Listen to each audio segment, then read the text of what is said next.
Hey, what's going on, everybody?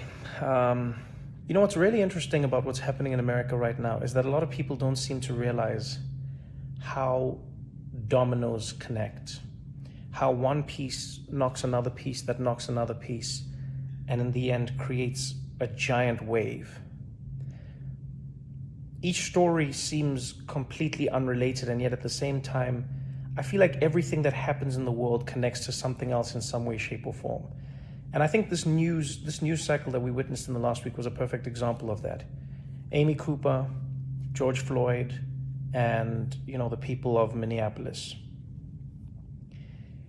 Amy Cooper was, for many people, I think, the catalyst. And by the way, I should mention that all of this is like against the backdrop of coronavirus. People stuck in their houses for one of the longest periods we can remember. People losing more jobs than anyone can ever remember. People struggling to make do more than they can ever remember. And I think all of that compounded by the fact that there seems to be no genuine plan from leadership. Like, no one knows what's going to happen. No one knows how long they're supposed to be good, how long they're supposed to stay inside, how long they're supposed to flatten the curve. No one knows any of these things. And so what happens is you have a group of people who are stuck inside. All of us as society, we're stuck inside. And we then start to consume. We see what's happening in the world. And I think Amy Cooper was one of the first moments that one of the first dominoes that we saw get knocked down post-corona for many people.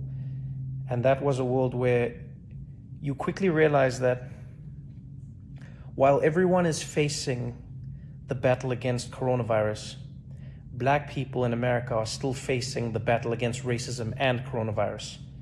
And the reason I say it's a domino is because think about how many Black Americans just have read and seen the news of how Black people are disproportionately affected by coronavirus. And not because of something inherently inside Black people, but rather because of the lives Black people have lived in America for so long. Coronavirus exposed all of it. And now here you had this woman who, we've all seen the video now, blatantly knew how to use the power of her whiteness to threaten the life of another man and his Blackness. What we saw with her was a really, really powerful, explicit example of an understanding of racism in a structural way. When she looked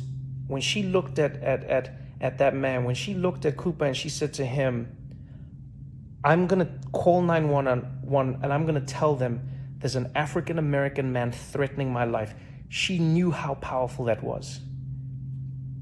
And that in itself is telling. It tells you how she perceives the police.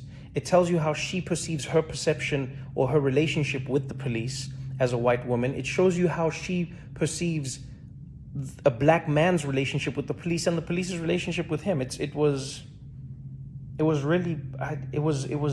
powerful.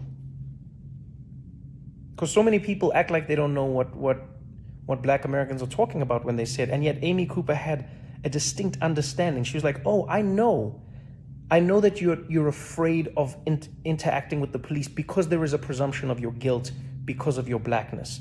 I know that as a white woman, I can weaponize this tool against you.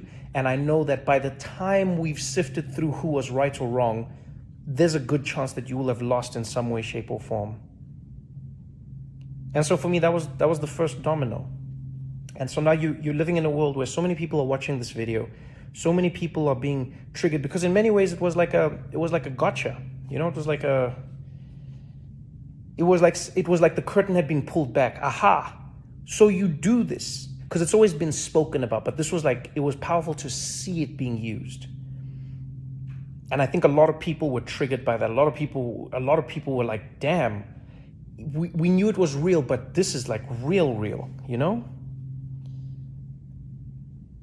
I think a lot of people also angry that some of the outrage that came to her was because of her dog. And I mean, I get it, but it was, a lot of people felt like it would have been great if the dog shelters had the same, I guess, power or Or if police departments were run by the people who run dog shelters, because they seem to act like this. They didn't waste time. They were like, nope, we'd like our dog back, lady. Which I'm going to be honest, I think that was a hell of a punishment. Her job is one thing, taking a white lady's dog. That was a nice dog. And so that was the first domino, you know? It was the first domino where I felt like you could feel something stirring. And all of this, again, is in the backdrop. It's coronavirus has happened. The numbers have come out. You know, the story of Ahmaud Arbery in Georgia, that story has come out. All of these things are happening. And then the video of George Floyd comes out. And I don't know what made that video more painful for people to watch. The fact that that man was having his life taken in front of our eyes, the fact that we're watching someone being murdered by someone whose job is to protect and serve, or the fact that he seemed so calm doing it, you know? Oftentimes we always told that police feared for their life. It was like a threat. And you know, you always feel like an asshole when you're like, you didn't fear for your life. Why did you fear for your life? How did you fear? But now more and more we're starting to see that it's like, no, it doesn't seem like there's a fear. It just seems like you can do it, so you did it. There was a black man on the ground in handcuffs, and you could take his life, so you did. Almost knowing that there would be no ramifications. And then again, everyone on the internet has to watch this. Everyone sees it. It floods our timelines as people. And I think one ray of sunshine for me in that moment was seeing how many people instantly condemned what they saw. You know, and maybe it's because I'm an optimistic person, but I don't think I've ever seen anything like that, especially not in America. I haven't seen a police video come out and just see across the board. I mean, even Fox News commentators and police chiefs from around the country immediately condemning what they saw. No questions, not what was he doing, not just going, no, what happened here was wrong. It was wrong. This person got murdered on camera. And then the police were fired. Great. But I think what people take for granted is how much for so many people that feels like nothing, you know? How many of us as human beings can take the life of another human being and then have firing be the worst thing that happens to us? And yes, we don't know where the case will go, don't get me wrong, but it feels like there is no moment of justice. There is no, you know, if you're watching a movie, you'd at least want the cops, you'd want to see the perpetrators in handcuffs. You'd want to see the perpetrators facing some sort of justice. Yes, they might come out on bail, etc. But I think there's a lot of catharsis that comes with seeing that justice being doled out. When the riots happened, that for me was an interesting culmination of everything. I saw so many people online saying, these riots are disgusting. This is not how a society should be run. You do not loot and you do not burn and this is not how our society is built. And that actually triggered something in me where I was like, man, okay, society. But what is society? And fundamentally, when you boil it down, society is a contract. It's a contract that we sign as human beings amongst each other. We sign a contract with each other as people, whether it's spoken or unspoken, and we say, amongst this group of us, we agree in common rules, common ideals, and common practices that are going to define us as a group. That's what I think a society is. It's a contract. And as with most contracts, the contract is only as strong as the people who are abiding by it. But if you think of being a black person in America who is living in Minneapolis or Minnesota or any place where you're not having a good time, ask yourself this question when you watch those people. What vested interest do they have in maintaining the contract? Why don't we all loot? Why doesn't everybody take? Because we've agreed on things. There are so many people who are starving out there. There's so many people who don't have. There are people who are destitute. There are people who, when the virus hit and they don't have a second paycheck, already broke, which is insane, but that's the reality. But still, think about how many people who don't have, the have-nots, say, you know what, I'm still going to play by the rules even though I have nothing, because I still wish for this society to work and exist. And then some members of that society, namely Black American people, watch time and time again how the contract that they have signed with society is not being honored by the society that has forced them to sign it with them. When you watch Ahmaud Arbery being shot and you hear that those men have been released, and were it not for the video and the outrage, those people would be living their lives, what part of the contract is that in society? When you see George Floyd on the ground and you see a man losing his life in a way that no person should ever have to lose their life, at the hands of someone who's supposed to enforce the law, what part of the contract is that? And a lot of people say, well, what good does this do? Yeah, but what good doesn't it do? That's the question people don't ask the other way around. What good does it do to loot Target? How does it help you to loot Target? Yeah, but how does it help you to not loot Target? Answer that question. Because the only reason you didn't loot Target before was because you were upholding society's contract. There is no contract if law and people in power don't uphold their end of it. And that's the thing I think people don't understand sometimes, is that we need people at the top to be the most accountable, because they are the ones who are basically setting the tone and the tenor for everything that we do in society. It's the same way we tell parents to set an example for their kids, the same way we tell captains or coaches to set an example for their players, the same way you tell teachers to set an example for their students. The reason we do that is because we understand in society that if you lead by example, there is a good chance that people will follow that example that you have set.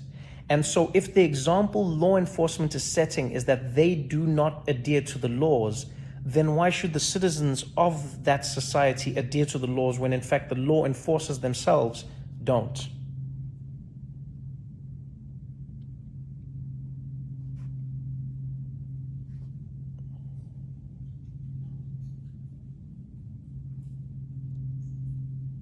There's a really fantastic chapter in Malcolm Gladwell's book, David and Goliath, where he talks about the principles. What is it?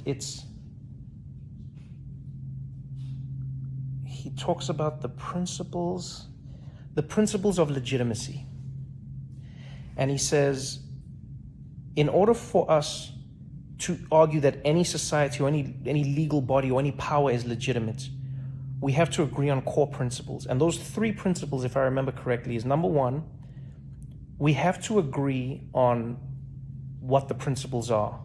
Number two, we have to believe that the people who are enforcing the principles are going to enforce them fairly.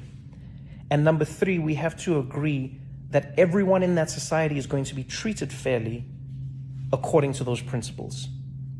It is safe to say in this 1 week alone, and maybe even from the beginning of coronavirus really blowing out in America, Black Americans have seen their principles completely delegitimized.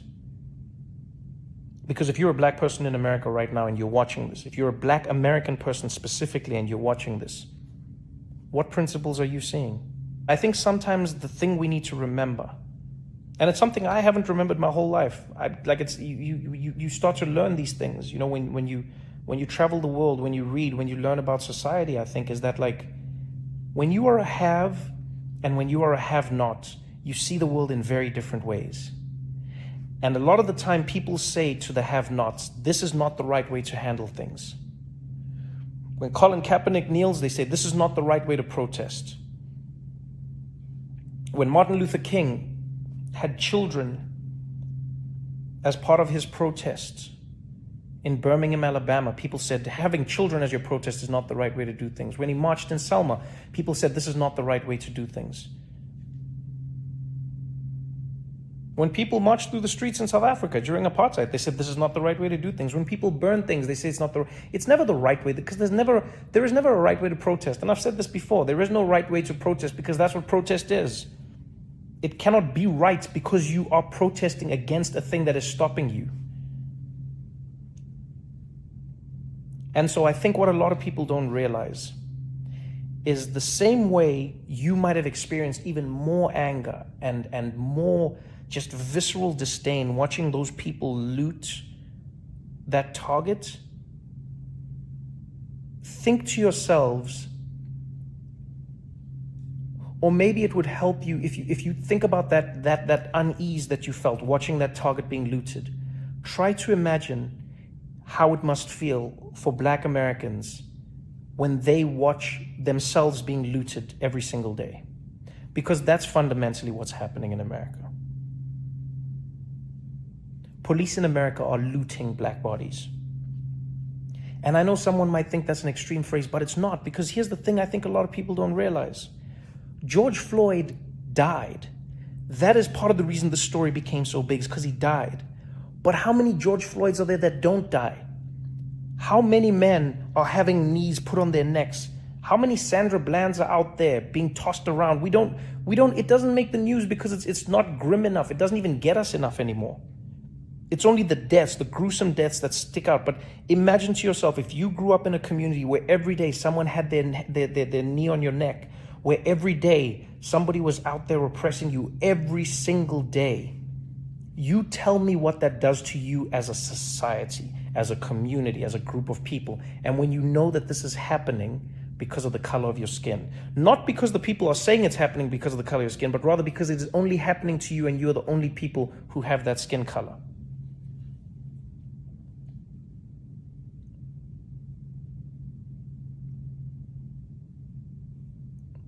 And I know there's people who say, yeah, but well, how come black people don't care when black people kill? But man, that's one of the dumbest arguments ever. Of course they care. If you've ever been to a hood anywhere, not just in America, but anywhere in the world, you'd know how much black people care about that.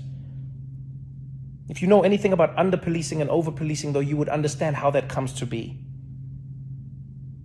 The police show black people how valuable their lives are considered by the society. And so then those people who live in those communities know how to or not deal with those lives. Because best believe, if you kill a white person, especially in America, there is a whole lot more justice than is coming your way than if you killed some black body in a black neighborhood somewhere.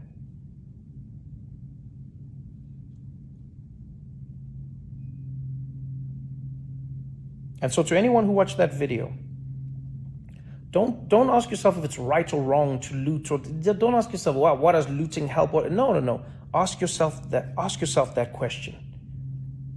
Ask yourself why it got you that much more watching these people loot, because they were destroying the contract that you thought they had signed with your society.